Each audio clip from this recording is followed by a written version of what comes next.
Hindi mo ikawala. Ano kaya ang hinanggalawin?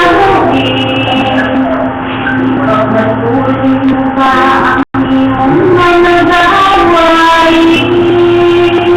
Kung magbabago ka, simulan wala ang iyong tulong ka ng Panginoon. Lumapit sa kanya, ibigay mo ang kanyang pagkakatawa. Huwag kang magbinta, ngayon ay tuloy. Kapag di mo natiyatuan ng talagang bukas para sa'yo, kaya't itinto marami yun sa kanya ang pamamahaan mo. Okay natin pag sumansala, nag-isikahin mo man tapos wala ka na. Kaya ngayon ang tawag mo ay ang katutuan. Isa ang may buhay na nalalaman. Lumapit sa kanya, ibigay mo ang kanyang pagkakatawa. Huwag kang magbinta, ngayon mo'y tuloy. Kapag di mo natiyatuan ng talagang bukas para sa'yo, kaya't itayo mo na ngayon sa kanya ang buhay mo. Huwag kang magbinta, ngayon gawin mo na. Lumapit sa kanya, ibigay mo ang kanyang pagkakatawa.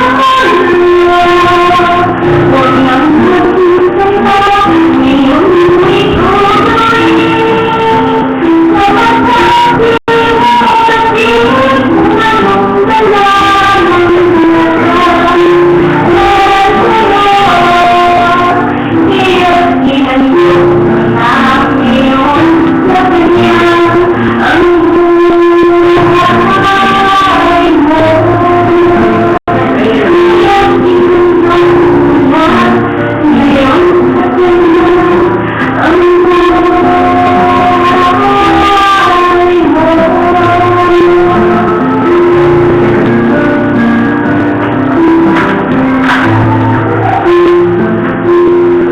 Amen. Salamat sa Panginoon sa napakagandang mensahe ng awiting iyon. Napakalamig ng kanyang boses. Salamat sa Panginoon na ang lahat ng ating mga ginagawa lang natin na kapag-andyan yung blessing ng Panginoon, tayo ay kanyang pinagpapala.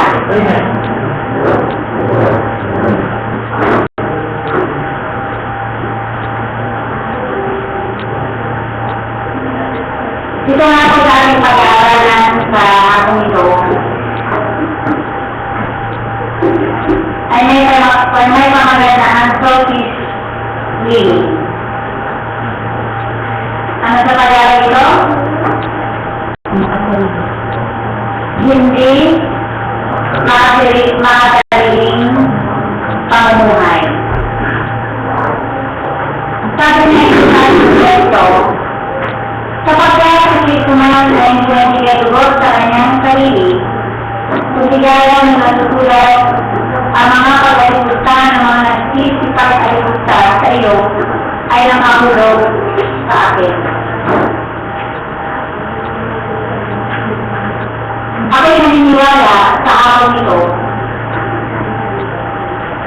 at maging kayo, maaari ko rin ang inyong pinapaniwalaan ang pinakamagandang buhay ay ang buhay na binubuhay para sa iba. Live for others. The most beautiful life. Napakaraming beses na ipinapakita dito sa banal na kasulatan yung mga tao na namuhay na nilibot ang kanilang sarili para kanino. Dahil sa kanilang pagsunod, dahil sa kanilang pagmamahal sa ating Panginoon. Alam niyo, kung minsan, bakit yung isang tubig na nabubulok, stagnant water, di ba?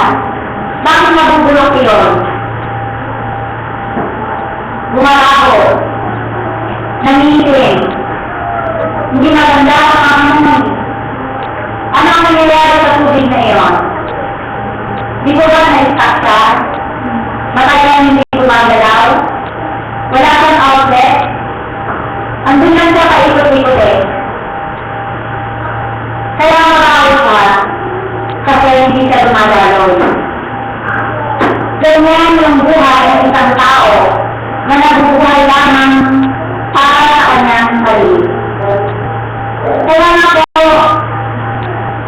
ako yung wala na ayaw natin na matawag o maging kagaya ng tubig na iyon na nabubulok at walang pakinabang sa kanya. Tingnan natin sa hapon ito yung mga makapangyarihan, mga katotoo sa Old Testament at maging sa bagong tipan. Yung mga taong nabuhay hindi para sa kanilang sarili, kundi para sa Panginoon at para sa kakinamagdaman ng iba. At dahil sa kanilang buhay, ay nagkakaroon tayo ng inspirasyon ngayon. Na mayroong Diyos na maaaring makapag-ingat, mayroong Panginoon na maaaring tumulong sa atin, upang tayo man ay maging daluyan ng Diyos ng kanyang pagpapala. Una, si Abraham is an example of unselfish living. Maraming beses na nakatunayan na si Abraham ay hindi niya ibinuhay o nabuhay para sa kanyang sarili. Kung babalikan natin yung kanyang buhay, mga naunang biographies natin dito, napagalaman natin kung paano na-portray sa buhay ng Abraham ang pamumuhay niya hindi sa kanyang sarili, kundi para sa iba. Nung kailangan ng Diyos, siya ay nandoon sa mukha niya na kung saan naroon ang kanyang mga kapag-anahan. At ang kanyang buhay doon maganda, may isang kabuhayan, may mga tupad siya, may mga bahan. Si Abraham, prosperous sabi niya eh, maganda yung kanyang pamumuhay doon, kasama yung kanyang mga kinis, yung mga kapag-anahan niya. At siyempre naman, alam niyo kaya sa akin ngayon, ako'y nakakakita na sa mga Filipino traits, sa mga kulturang Pilipino, hindi sila yung makikita mo yung Diyos sa mentality, di ba? Na ayaw nila na yung kanilang mga kababayan ay hindi nila tinutulungan. Yung sinabi ko kanina, yung K-12 curriculum, na ayaw nila yung framework ng gobyerno natin na no child left behind, na hindi naliwanag, na hindi siya nag-i-improve, na hindi na maninig yung mga bagay na kung saan ay magtagumpay siya sa kanyang buhay. Mahirap na siya. Ito yung programa ng gobyerno, nakakaganda. Napag-graduate niya senior high school, pwede na siyang mag-sit ng kanyang trabaho, mga magulang, na wala na kaya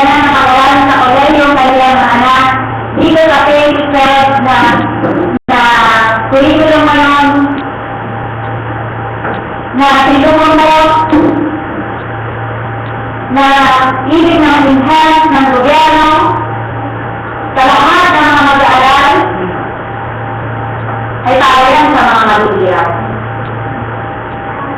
So, bakit mga kanina sa pagiging Pilipino wala nang tutulad sa pagiging mabuting kapwa-tao ng mga Pilipino, lalo sa mga kakamag-anak. Kapag may rinjay na nagkamag-anak, may trabaho siya, sino una niya gusto may bakit sa trabaho? Iba yung kanyang pinsan muna, yung kanyang kapatid muna, yung kanyang mga kamag-anakan. Pero sa mga anak ng Diyos, kung minsan, dahil tayo ay na-influensyahan ng ating Panginoon, hindi lamang doon, hindi tayo sa ating mga kamag-anakan, lalo na sa pamilya ng Diyos, ito ba? Kung makita mo minsan ang mga Kristiyano, tinutulungan din nila yung kanilang mga kapatid. Nung panahon na si Papa ay guardia, ano pa siya, driver ni Sir Rene, napakaraming na may pasok eh. Hindi na makakailan, mayroon pa may pasok naman na napapakailan, nakakalagdag yung pangalan niya. Pero ang prinsipyo niya, humingi ng tulong sa akin at mayroon akong magagawa, gusto ko na kung ano may tutulong ko, gawin ko. Mayroon ba ang utang, mag-upload, hindi ko na yung utang niya. Si Papa, ang nanagot doon. Nakatawag na doon sa protocol ngayon. Nagpapakapot sa kanya. Driver, guardia. Nagpapakapot na rin sa may pasok, pero hindi na niya pinamamalita yun. Ang prinsipyo niya, basta tayo ang tumulong at kung saan maalala na yung bisala ng Panginoon, sana makilala silang lubos ng Panginoon. Pero yung prinsipyo ng Panginoon na ilabot ang yung kamay, nakakagandang prinsipyo yan na pangalan ng Diyos. Kasi Abraham, kasama yung kanyang kamag-anakan, pinagbawala sila sa kanilang mga lupain. Pero yung tawagin ng Diyos si Abraham, hindi niya sinabi na dito na hindi kamag-anakan na ito magmamalasakit sa akin. Kung may problema ka, dyan lang mga kamag-anak ko. Hindi niya sinabi yung bagay na yun. Kundi yung tawagin siya ng Panginoon, sumunod ka sa lugar na hindi niya nalalaman kung ano ang kanyang magiging buhay na walang ano-anong tanong sa ating Panginoon.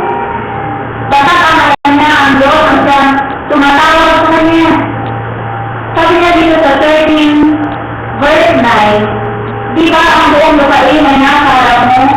Umungalay ka sa akin, sinamamandi ko sa iyo. Kung ikaw ay pasa kaliwa, ay pasa kanan ako. Na kung ikaw ay pasa kanan, ay pasa sa kaliwa ko. Ito yung kanyang umalis na siya ng tinawag siya ng Diyos. Sumakas si Diyos sa kanya. Yung kanyang nisyo, yung kanyang pamangkin. Ito, kasama din ako sa iyo. Alam niya, siguro yung silo niya, na talagang mawait. Kasi kasama ka pa naman sa dito mo, wala yung mabagsik, di ba? Magustuhin ka ba naman? Ayaw na kung ayos ka, mabuti ka, ayos na dito yan, ang tumi-tumi naman ang dito ko. O yan naman, napaka-selfish naman yan. Ang damog yan, kasama pa ka hindi. Kung nakikita na natin dito, na-picture natin yung character dito ni Abraham, na meron siya mabuting kalooban. Sinama niya sila, tinawag siya ng Panginoon.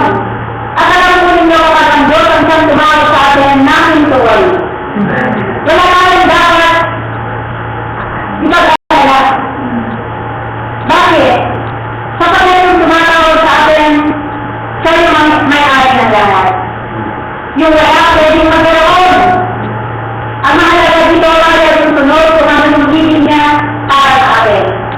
Pero pumunta siya, iwan niya, yung itong taon niya, pumunta siya sa lugar na hindi niya nalalaman kung ano ang kanyang magiging kapalaran. Pero pinamayahan ba siya ng Diyos? Tumagaan na eh. Nadaote, natrete, dumami, nag-multiply, yung pag-aaral ng Abraham. Kaya nung dumami na yung kapalaran nila, ito naman mga yun, magpila-pila naman yung mga alitin nila. Nag-away-away sila.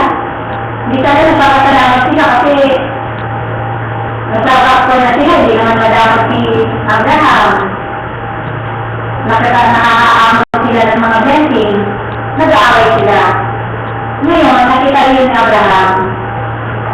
Eh sabi niya, anak, ayaw ko ng ganito.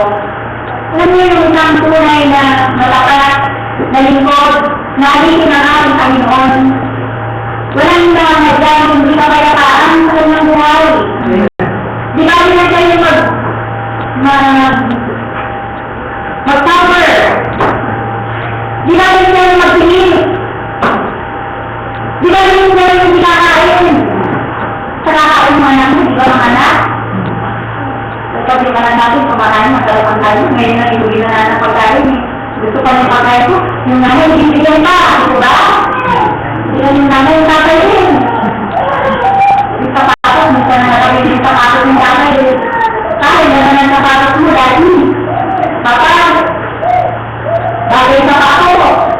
Dahil lang, doon na nakakao ng sapatos yung gusto mo ito, anak, ibibigay niya, Robert Millie.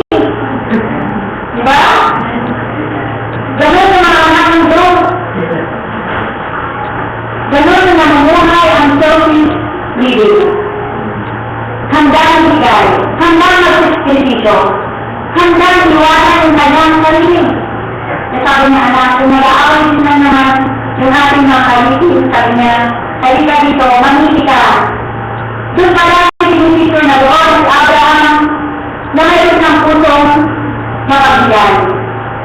Kasi siyempre, siya yung tinawag ng Panginoon eh. Dapat siya, o sige, Lord, doon naman sa kabundukan, malayo sa tubigan yun, di ba? Hindi eh, anak, maliliga kung saan gusto. Ito naman si Lord, dahil dahil pwede silang dito niya, pwede niyang sinamantala na. Yung babalitan ng dito niya, hindi yung mga mata niya, sabi niya ito, pagkatalo ni Jordan, river, napakaganda, sagana, sa tubig, sa paktulan. Ito na dito, sa akin. Mga dalawang hindi, sa akin na to. Hindi mo yun? Hindi na mayayaya ka naman. Di ba tayo nito, mayayaya ka tayo. Kumain ka na? Kumain na po ako, pero kanyang maga ka kagayon. Pag sinisin mo na sa lingkot eh. Sinisin mo naman. Lalaki-laki na rin, kakain na. Di ba? Di ba? Gusto na talaga. May naman paliya-hiya pa eh. Sa'yo na to. Sige na, sa'yo din. Magkakapit naman. Kapag sisilis mo pagpata, kukunin na na, diba? Ito na, hindi na eh. Hindi man siya nahiya, sabi na. Sino? Sige na, kuman na lang yung angkit. Sila nabigay sa akin. Hindi eh. Sinisigal tayo mo, sabi niya patalo niya. Sinisigal niya yung papatalo ng morda. Sinisigal niya lahat. Sinisigal na to eh. Ganyan ang mga tao ngayon. Kung ano yung gabi, patalo niya sa akin niya. Sa pag-ibig eh. Sakaman ng loob. Minsan, sakaman na kapatid, nakakasamaan ng loob. Pero sa pamilya ng Kristiyano, salamat sa Panginoon. Meron ang pagbibigayan mga anak. Ayun dito, sa kanyang bed. Ayun dito, relax na lang. Diba? Kaya, mayroon din spiritual na pangkakulan niyo. Yung bulubundukin na naiwan para kay Abraham, may spiritual implication niya. Ano yun? Yung mataas na kalagayan. Spiritual. Bulubundukin, sabi niya eh. Eh, pag sinabi mong mundo, kinikinala yan. Yung kabanalan ng Diyos. Doon mo makikita si Abraham. Ganda nga, napabundok eh. Pag malapit na sa kalamit, di ba? Hindi ka nalating ngayon. Mas malayo na lang sa dito. Hindi ka nandun sa nakatayan.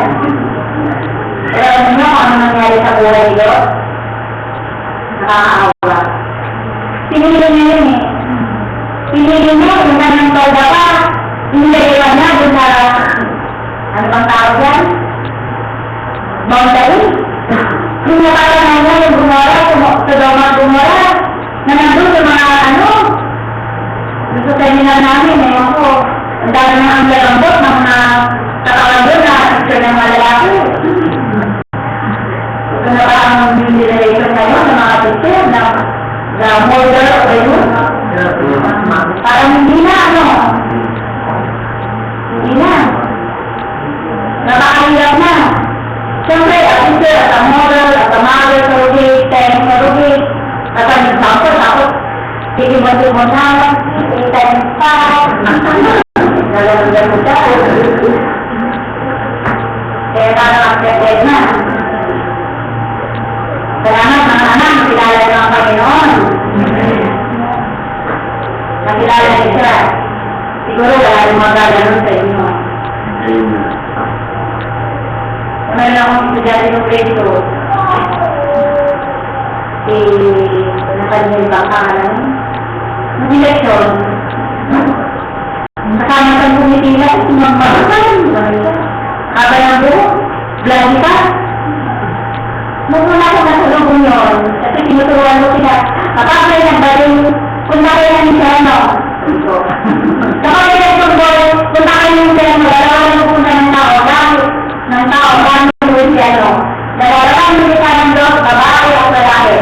Pag nagpunta ako ng bakla kayo, sabi ko, Misyano, sabi ko. Lumatalong ko, nakakaroon na siya. Tapos, lumatalong na ako, gusto niyang umiwas ka, gumagano siya. Tapos, humihitin ako, malayo pa. Sabi ko, ano ka rin mo yun? Sabi ko, ay, ma'am. Sabi ko, ay, ma'am. Tapos, ano ka rin mo yun? Sabi ko, lalaki po.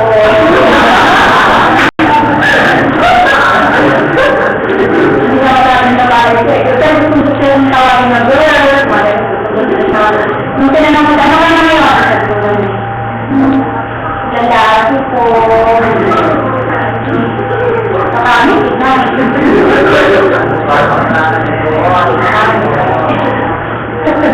kaya yung si Lord, siya yung mismo eh. Siya yung naging instrumento para yung ng pamilya ay makakapasok. Kaya ito, siyempre nakakanggal ka yun. Siguro, umahan lang yun, ano na rin sila sa mga kaduman. Mga panahon yun, malala. Parang gano'n na ngayon sa panahon natin. Kung makita ko natin si Lord, nung may nangyari pa na nakakapure sila Lord, sa akin ang bayan. Andun din siya, nakakapure ng palinet. Ang dahil dyan, tumulong. Amen? Kaya hindi ng mga nangdo. Kapag kailangan ng ating serviso, minsan nakakalawa ng ating matulog, dito ba? Kaya naman yun, kapag biglang tuloy ng kailangan ng panalangin, kailangan sila nito, oras ng gabi, alas 12. Ang isang tunay na namumulay para sa Panginoon, para sa kanyang kapwa, hindi na iniisip na masarap ang kanyang tulog. Lumulog yan sa Panginoon at dumadalangin para sa nangangailangan sa kanya. Yan ang naging buhay ni Abraham. Naging saklolo siya.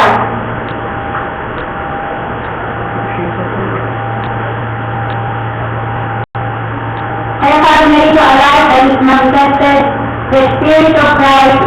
Sabi na hindi siya nananamantala.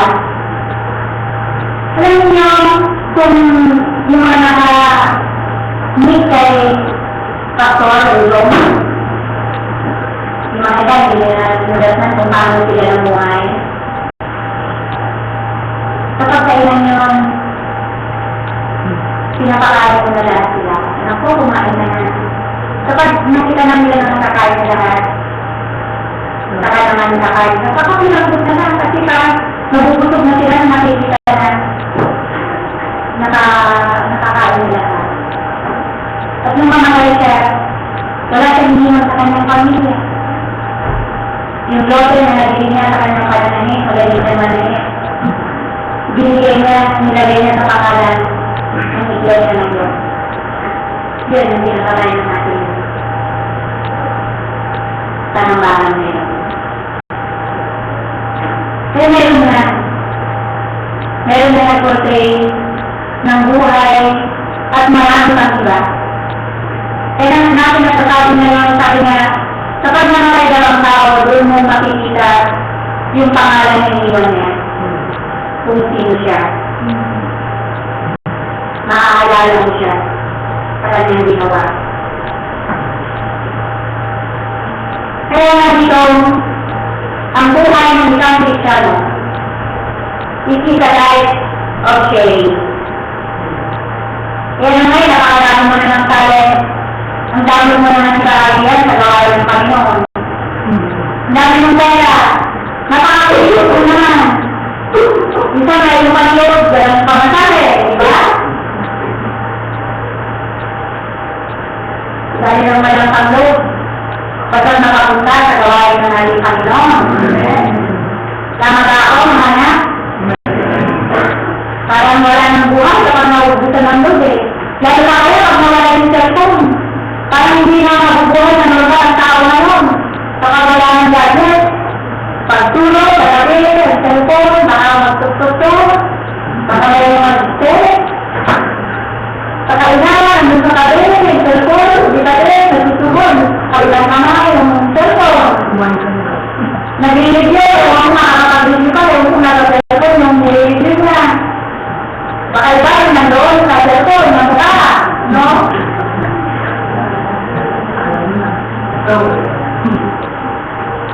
Kapag nagbuhay tayo sa Panginoon, inuuna natin ang Diyos sa ating buhay. At ilalagyan naman mo yan. Parang hindi ko yan kasi dinagyan ng Diyos.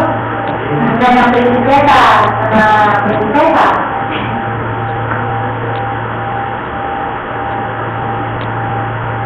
Walang namuhay sa Panginoon. Kapag tayo namuhay sa Panginoon, the best yung plan niya sa atin. Hindi tayo nag-aalala. Basta ibinuhay natin yung buhay natin para sa Panginoon. Hindi kanya bibigyan na yung bihalo ka. Huwag kayong bihalo tayo, please. Mas marami pa yun kasi ka manunod eh. Ika manunod eh. Hindi ka nabibigyan ng sabi kasi nung naway na sa seminar, sabi ko kaya ako muna ngayon dahil lang pangarali namin inisip. Malmala ng aming free time ng panghali talagang brainstorming eh. Talagang napakaraming dapat na i-salvin sa aming mga isip sa kapuso. Kaya may nagsabi sa akin, kayo daw po mga maral. Alam mo naman ang kaharap ko, hindi lang mga kabataan. Pero siguro dahil nag-iisip kayo ng mga kabataan, kaya isip nyo na kayo ay makinis sa matanda, ba? Alam, isa ko eh, o. Ilang taon na, magiging lola na din ako, ba? Kaya, lola na ako, dami ko na ako eh. Dami na magdito sa akin. Idiot na mga baby. At maraming naglalaki na, siguro. Gusto na ako laging magdaling tayo, medyo nakakita ko na tumatapit pa ako. Pag-iingat ako. Ngayon, meron akong kwento na matata. Lalaki and the complaining wife. Yung dami na to, lagi na nakakama ng kanyang atak. Naliliwan siya sa bahay, yung dami. Alam mo kung sino makasama? Yung dami at kayo, complaining. Why? Ano ba yung complaining na ito Tagalog? Marit na malon. Marit na malon na tawa. Ano tingnan sa tawa ba? Alam ko yung mga tawang Kristiyano ay they are the most contented ones in the world, di ba? Ayaw mag-getting ng mga tao. Sa araw, habang nag-aaway yung farmer, yung kanyang tao babae, sumasabay yung sa laki. Talaga yung pagkaan ng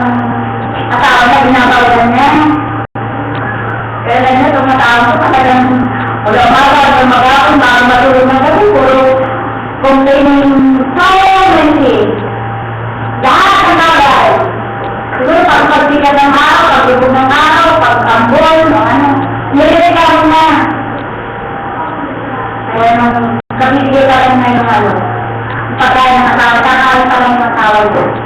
Nandun yung kapag nakakamitin na sa ilaw, bago kumakain ka, magkaya na rin kumain. Kaya gana, papagana kumain. Papagana ka? Parang wala ka ng gana, no? Siguro alis ka, iwalis na kung kumain, magkakaroon mo na mukha na ng ano, bumo sa kakakpan ng tayo na, kailangan mo ng tao mo.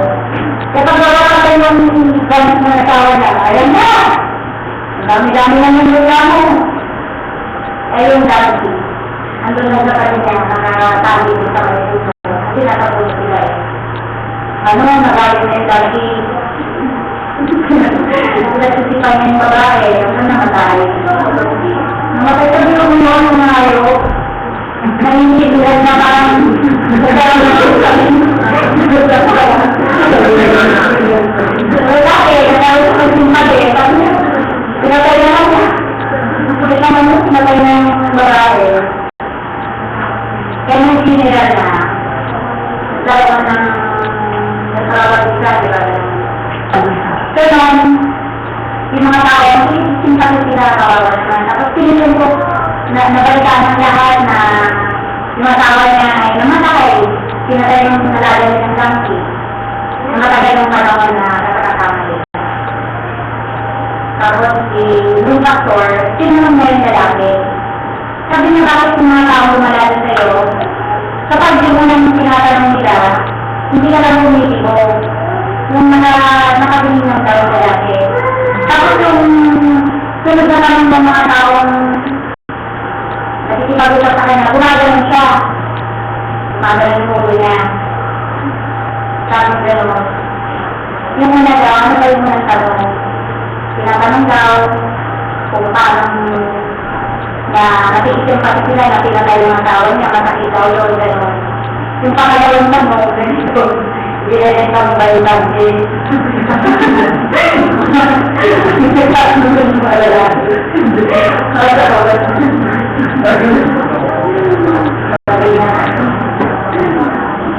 They are asking which the dati was for sale. Nasabi naman ba nung kaya gumagano ng ulit na hindi daw for sale. Bakit kaya gusto nila bilhin?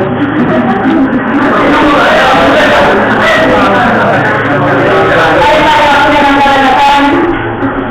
Ayan. Kaya kapag kaya hindi tuloy ang puso, hindi pinala ng Panginoon, sigurado yan.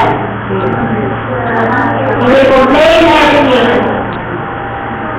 Pero sa mga tunay na bilinis ng Panginoon, makita mo na magiging proseso sa ilang buhay.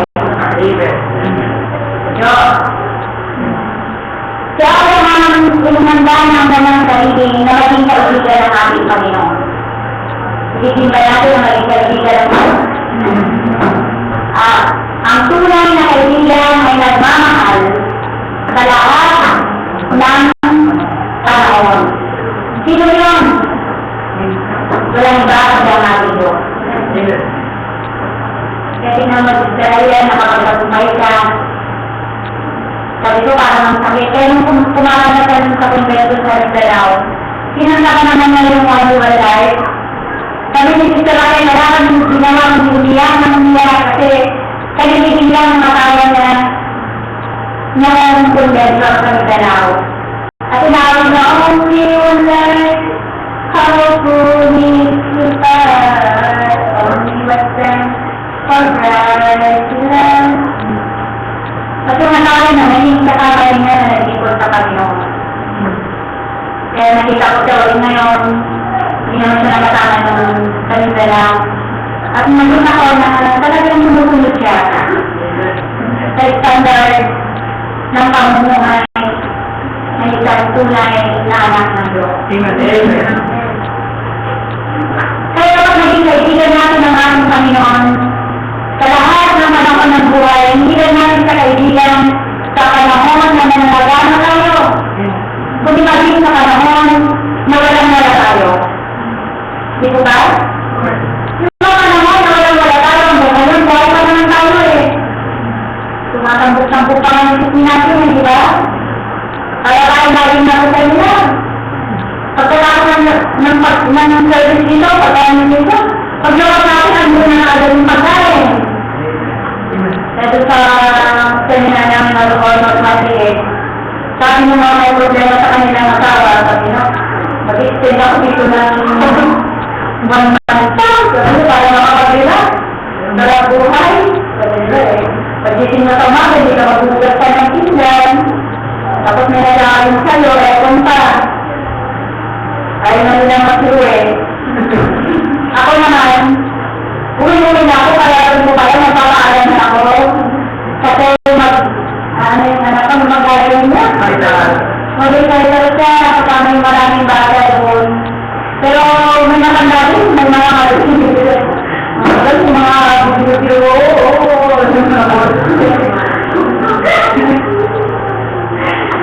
iniiyakan ko eh.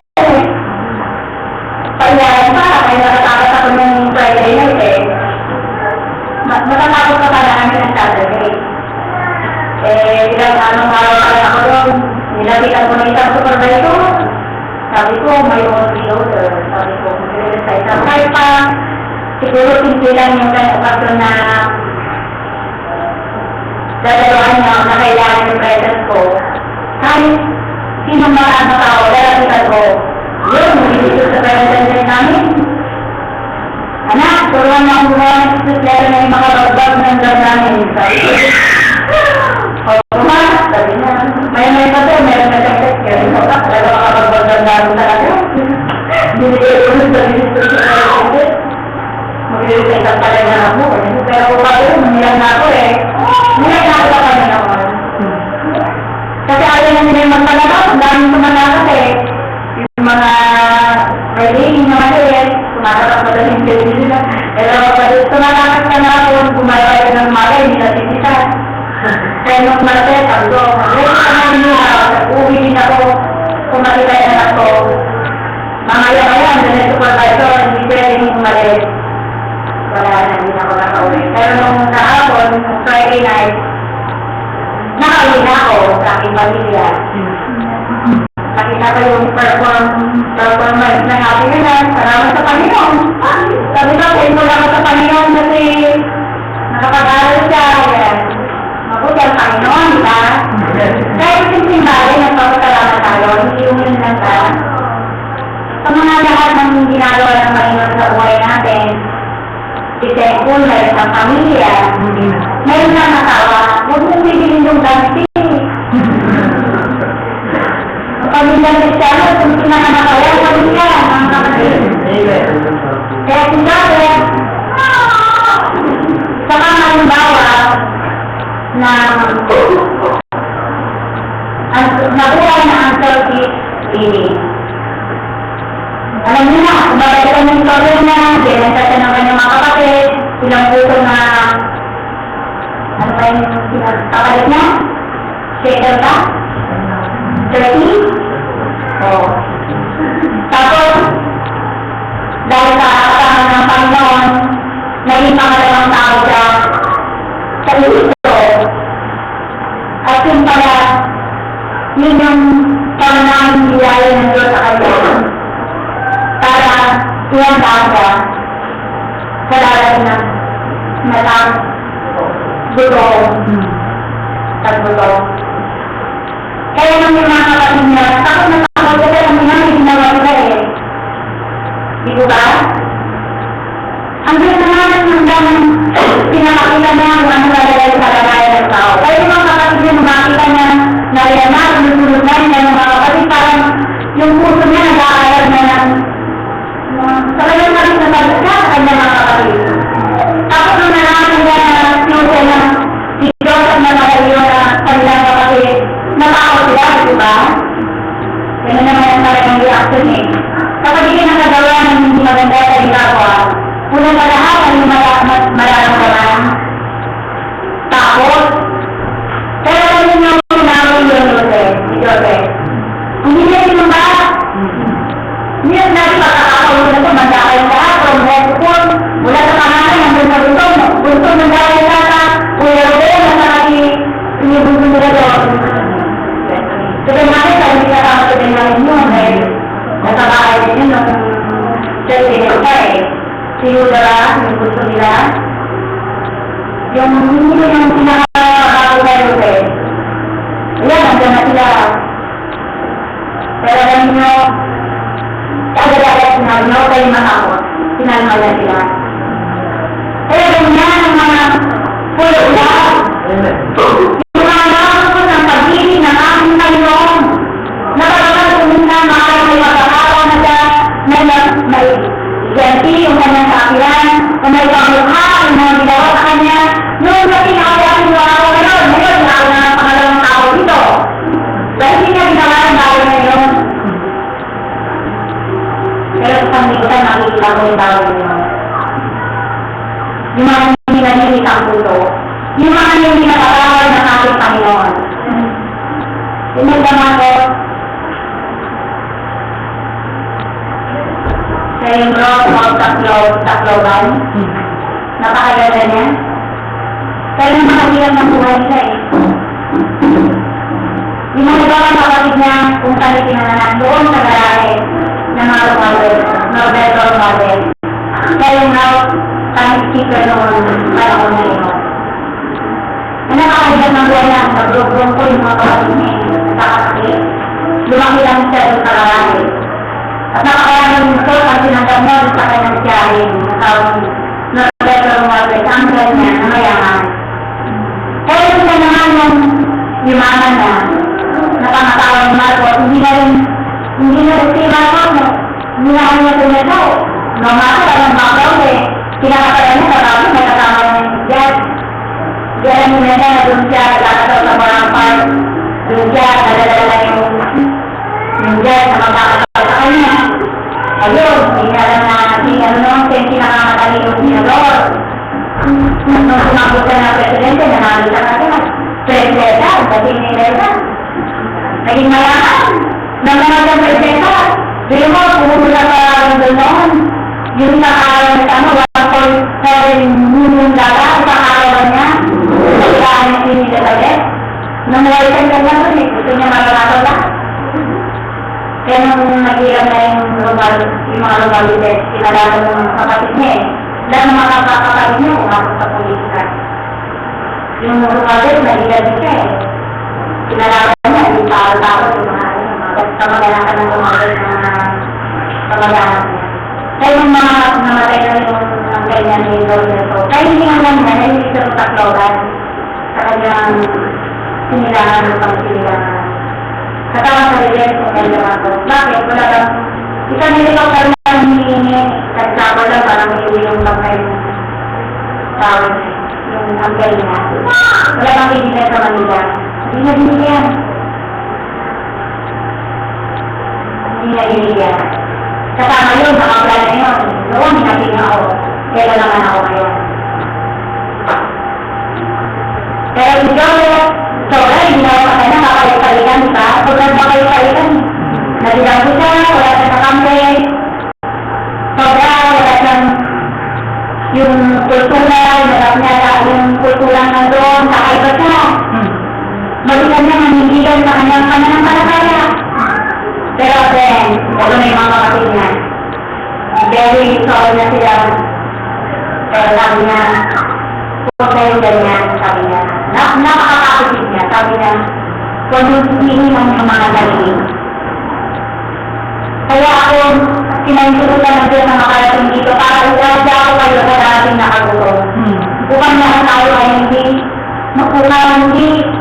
mawala. Kaya talagang pinagpalayan niya, kaya nga nandoon eh. Yun yung kwento kaya nakarating doon, yung kanyang ama, kung kapatid, 70 na tao na pumunta doon sa Iito. Dahil kay Joseph, at binigyan sila doon sa lugar ng haram. Doon, hindi sabi niyo magkaroon. Bigay mo sa kanila yung gabi. Nagkaroon sila. Hindi na sinabing pagkakataon ko na to. Ako ngayon magiging boss nila, ako magiging ano sa inyo. Naging closet yung heart niya. Na isang pamilya sa kanyang puso, sinalimutan na niyang lahat. Napakaganda, di po ba? Napakaganda.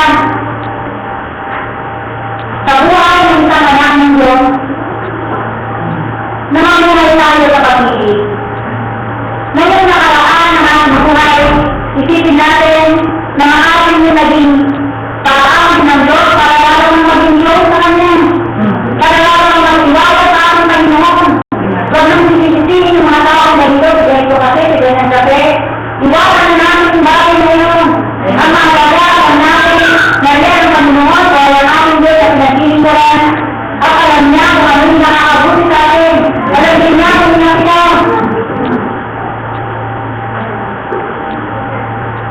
At bahala na siya na magbalik sa lahat ng nabutihan na iyong ginawa.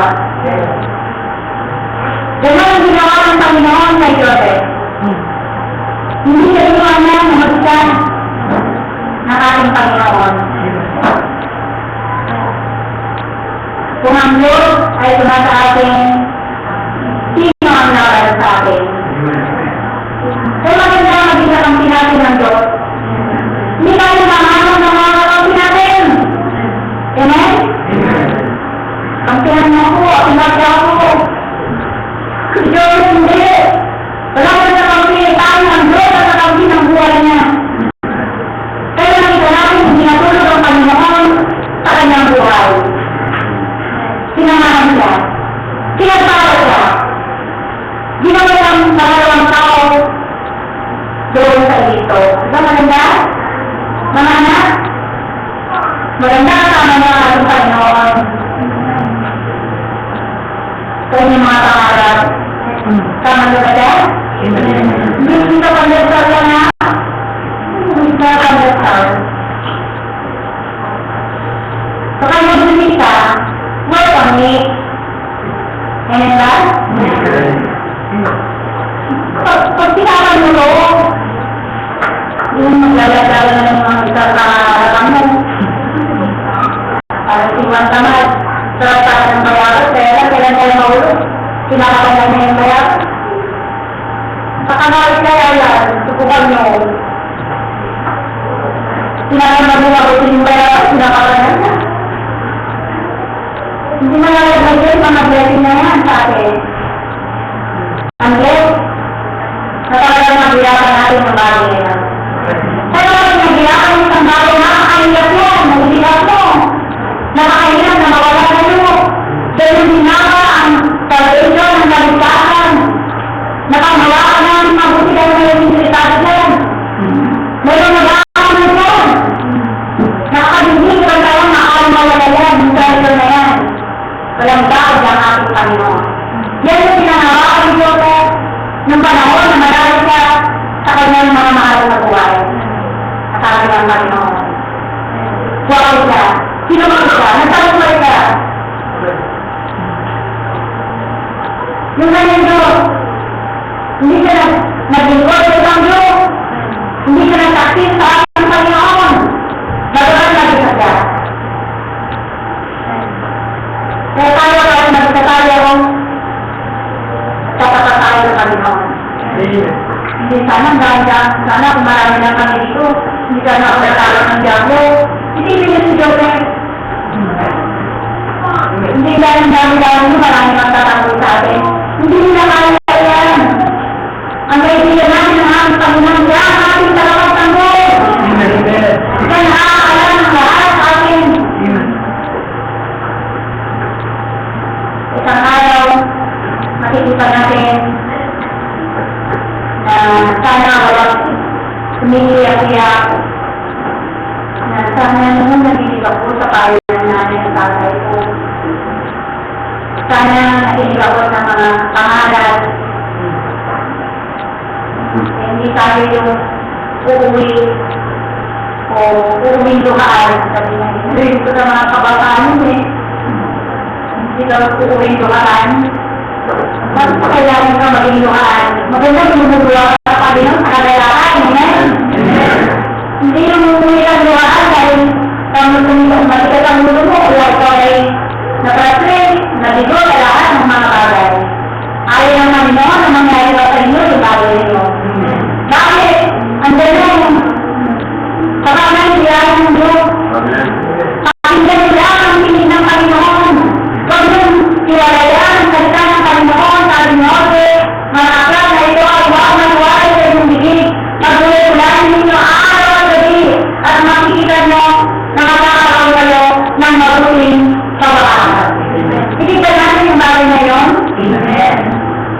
mabuti yung lahat ng buhay natin. Na nabuhay tayo ang self-healing. Ang self-healing. Share your talent. Share everything that you have. That God is trusted you. Yung lakas mo. Yung panahon mo.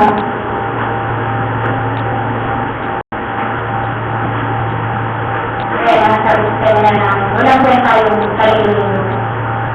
Ang dami-dami ninyo at hindi nyo i-share sa mga bata na yan sa pangangalagan ninyo. Na yan para ninyo. Yung mga kaaliwa na mahalaga.